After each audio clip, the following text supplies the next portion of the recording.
بسم اللہ الرحمن الرحیم۔ جو ہی آپ صلی اللہ علیہ وسلم نے پتھر پر پاؤں مارا، آپ کے نیچے سے صاف اور عمدہ پانی پھوٹ نکلا۔ انہوں نے ایسا پانی پہلے کبھی نہیں پیا تھا۔ خوب سیر ہو کر پیا۔ پھر انہوں نے پوچھا، بھتیجے کیا آپ سیر ہو چکے؟ نبی کریم صلی اللہ علیہ وسلم نے فرمایا، ہاں۔ آپ نے اسی جگہ اپنی ایڑی پھر ماری اور وہ جگہ دوبارہ ایسی خشک ہو گئی جیسی پہلے تھی۔ حضور نبی کریم صلی اللہ علیہ وسلم چند سال اپنے دوسرے چچا زبیر بن عبد المطلب کے ساتھ بھی رہے۔ اس زمانے میں ایک مرتبہ حضور صلی اللہ علیہ وسلم اپنے ان چچا کے ساتھ ایک قافلے میں یمن تشریف لے گئے۔ راستے میں ایک وادی سے گزر ہوا۔ اس وادی میں ایک سرکش اونٹ رہتا تھا۔ گزرنے والوں کا راستہ روک لیتا تھا، مگر جو ہی اس نے نبی کریم کو دیکھا تو فوراً بیٹھ گیا اور زمین سے اپنی چھاتی رگڑنے لگا۔ آپ اپنے اونٹ سے اتر کر اس پر تشریف فرما ہو گئے۔ اب وہ اونٹ آپ کو لے کر چلا اور وادی کے پار تک لے گیا۔ اس کے بعد آپ نے اس اونٹ کو چھوڑ دیا۔ یہ قافلہ جب سفر سے واپس لوٹا تو ایک ایسی وادی سے اس کا گزر ہوا جو طوفانی پانی سے بھری ہوئی تھی۔ پانی موجیں مار رہا تھا۔ یہ دیکھ کر آپ نے قافلے والوں سے فرمایا، میرے پیچھے پیچھے آؤ۔ پھر آپ اطمینان سے وادی میں داخل ہو گئے۔ باقی لوگ بھی آپ کے پیچھے تھے۔ اللہ تعالیٰ نے اپنی قدرت سے پانی خشک کر دیا اور آپ پورے قافلے کو لے کر پار ہو گئے۔ قافلہ مکہ پہنچا تو لوگوں نے یہ حیرت ناک واقعہ بیان کیا۔ لوگ سن کر بول اٹھے، اس لڑکے کی تو کچھ شان ہی نرالی ہے۔ ابن ہشام لکھتے ہیں، بنو لہب کا ایک شخص بہت بڑا قیافہ شناس تھا، یعنی لوگوں کی شکل و صورت دیکھ کر ان کے حالات و مستقبل کے بارے میں اندازہ لگایا کرتا تھا۔ مکہ آتا تو لوگوں اپنے بچوں کو اس کے پاس لاتے، وہ انہیں دیکھ کر بتاتا۔ ایک بار یہ آیا تو ابو طالب آپ کو بھی اس کے پاس لے گئے۔ اسی وقت آپ انہیں ابھی نوعمر لڑکے تھے۔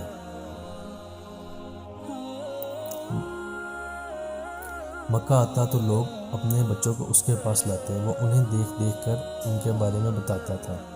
ایک بار یہ آیا تو ابو طالب آپ کو بھی اس کے پاس لے گئے اور اسی وقت آپ ابھی نوعمر لڑکے ہی تھے۔ قیافہ شناس نے آپ کو ایک نظر دیکھا، پھر دوسرے بچوں کو دیکھنے لگا۔ فارغ ہونے کے بعد اس نے کہا، اس لڑکے کو میرے پاس لاؤ۔ ابو طالب نے یہ بات محسوس کر لی تھی کہ قیافہ شناس نے ان کے بھتیجے کو عجیب نظروں سے دیکھا ہے، لہٰذا وہ آپ کو وہاں سے لے کر نکل آئے تھے۔ جب قیافہ شناس کو معلوم ہوا کہ آپ وہاں موجود نہیں ہیں تو وہ چیخنے لگا، تمہارا برا ہو، اس لڑکے کو میرے پاس لاؤ جسے میں نے ابھی دیکھا ہے، اللہ کی قسم وہ بڑی شان والا ہے۔ ابو طالب نے نکلتے ہوئے اس کے یہ الفاظ سن لیے تھے۔ ابو طالب نے تجارت کی غرض سے شام جانے کا ارادہ کیا۔ نبی کریم صلی اللہ علیہ وسلم نے بھی ساتھ جانے کا شوق ظاہر فرمایا۔ بعض روایت میں آتا ہے، آپ نے جانے کے لیے خاص طور پر فرمائش کی۔ ابو طالب نے آپ کے شوق دیکھ کر کہا، اللہ کی قسم میں اسے ساتھ ضرور لے جاؤں گا، نہ یہ کبھی مجھ سے جدا ہو سکتا ہے اور نہ میں اس سے کبھی اپنے سے جدا کر سکتا ہوں۔ ایک روایت میں یوں آیا ہے، آپ نے ابو طالب کی اونٹنی کی لگام پکڑ لی اور فرمایا، چچا جان آپ مجھے کس کے سہارے چھوڑے جا رہے ہیں؟ میری نہ ماں ہے نہ باپ۔ اسی وقت آپ کی عمر 9 سال تھی۔ آخر ابو طالب آپ کو ساتھ لے کر روانہ ہوئے۔ آپ کو اپنی اونٹنی پر بٹھایا، راستے میں عیسائیوں کی عبادت گاہ کے پاس ٹھہرے۔ خانقاہ کے راہب نے نبی کریم صلی اللہ علیہ وسلم کو دیکھا تو چونک اٹھا۔ اس نے ابو طالب سے کہا، یہ لڑکا تمہارا کون ہے؟ انہوں نے جواب دیا، یہ میرا بیٹا ہے۔ یہ سن کر راہب نے کہا، یہ تمہارا بیٹا نہیں ہو سکتا۔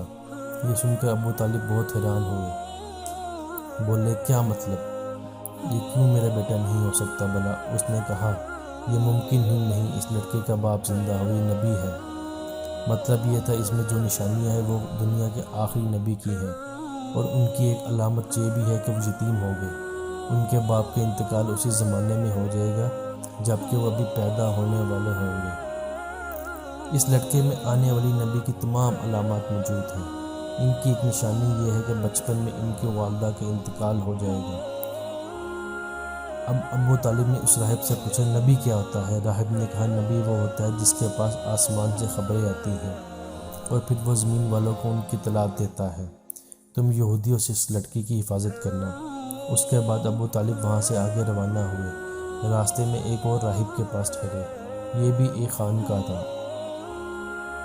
اس کی نظر نبی کریم صلی اللہ علیہ وسلم پر پڑی، یہی پوچھا، یہ لڑکا تمہارا کیا لگتا ہے؟ ابو طالب نے اس سے بھی یہی کہا، یہ میرا بیٹا ہے۔ راہب یہ سن کر بولا، یہ تمہارا بیٹا نہیں ہو سکتا، اس کا باپ زندہ ہو ہی نہیں سکتا۔ ابو طالب نے پوچھا، وہ کیوں؟ راہب نے جواب میں کہا، اس لیے کہ اس کا چہرہ نبی، اس کی آنکھیں کھلنے کی آنکھیں، یعنی اس نبی جیسی جو آخری امت کے لیے بھیجے جانے والے ہیں۔ ان کی علامات پرانی آسمانی کتابوں میں موجود ہیں۔ اس کے بعد یہ قافلہ روانہ ہو کر بصرہ پہنچا۔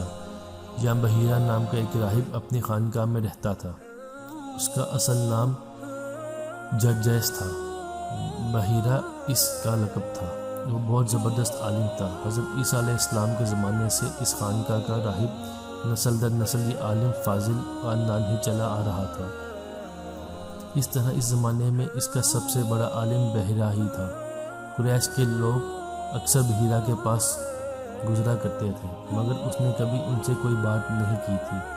مگر اس بار اس نے قافلے میں آپ کو دیکھ لیا تو پورے قافلے کے لیے کھانا تیار کروایا۔ بحیرہ نے یہ منظر بھی دیکھا کہ نبی کریم صلی اللہ علیہ وسلم پر ایک بدلی سایہ کیے ہوئے تھی۔ جب یہ قافلہ ایک درخت کے نیچے آ کر ٹھہرا تو اس نے بدلی کی طرف دیکھا، وہ اب اس پر سایہ ڈال رہی تھی، اور اس درخت کی شاخیں اس طرح جھک رہی تھیں جدھر نبی کریم صلی اللہ علیہ وسلم موجود تھے۔ اس نے دیکھا بہت سی شاخوں نے آپ کے اوپر جمگٹا سا کر لیا ہے۔ اصل میں ہوا یہ تھا، جب نبی کریم صلی اللہ علیہ وسلم اس درخت کے پاس پہنچے تو قافلے کے لوگ پہلے ہی سایہ دار جگہ پر قبضہ کر چکے تھے۔ اب آپ کے لیے کوئی سایہ دار جگہ نہیں بچی تھی۔ چنانچہ آپ جب جوب میں بیٹھے تو شاخوں نے اپنا رخ تبدیل کر لیا اور آپ کے اوپر جمع ہو گئی۔ اس طرح آپ مکمل طور پر سائے میں ہو گئے۔ بحیرہ نے یہ منظر صاف دیکھا تھا۔ آپ کی یہ نشانیاں دیکھ کر اس نے قافلے والوں کو پیغام بھجوایا، اے قریشیو، میں نے آپ لوگوں کے لیے کھانا تیار کروایا ہے۔ میری خواہش ہے کہ آپ تمام لوگ کھانا کھائیں، یعنی بوڑھے بچے غلام سب آئیں۔ بحیرہ کا یہ پیغام سن کر قافلے میں سے ایک نے کہا، اے بحیرہ، آج تو آپ نے نیا کام کر رہے ہیں۔ ہم نے تو اکثر راستے میں سے گزرتے ہیں، آپ نے کبھی دعوت کا انتظام نہیں کیا، پھر آج کیا بات ہے؟ بحیرہ نے انہیں صرف اتنا جواب دیا، تم نے ٹھیک کہا، لیکن بس آپ لوگ مہمان ہیں اور مہمانوں کو اکرام کرنا بہت اچھی بات ہے۔